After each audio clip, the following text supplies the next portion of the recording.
Hello, it's time for another episode of Discipleship Today. My name is Bob Benson. I pastor Christ Lutheran Church out in Bemis Point.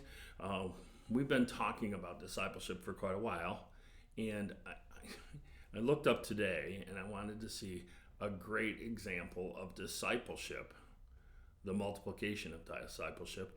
And I happened across Timothy, 2 Timothy 2:2.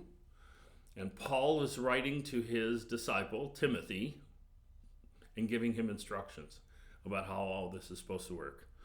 You then, my child, be strengthened by the grace that is in Christ Jesus.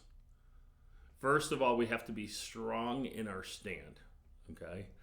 And then it says there in verse 2, and what you have heard from me in the presence of many witnesses, entrust to faithful men who will be able to teach others also.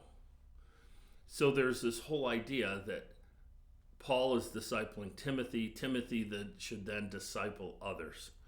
It goes on in verse 3, share in the sufferings as good soldiers of Christ.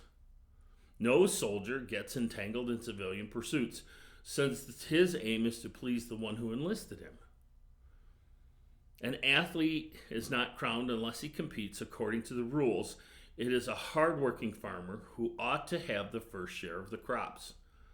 Think over what I say, for the Lord will give you understanding in everything.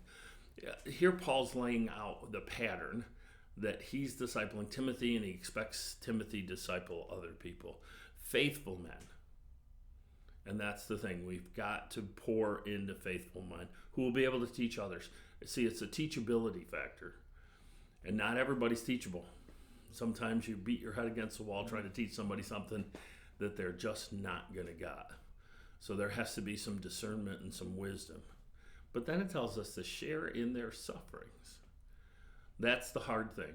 When we live life with people, we walk alongside them through the good things and through the bad things. And we have to be there to encourage them to stay the course or run the race. An athlete is not crowned unless he competes according to the rules. You run the race and run it well. So that's my encouragement to you. You need to run the race and run it well while you disciple other people. So for Discipleship Today, my name is Bob Benson. Thank you for taking the time to watch.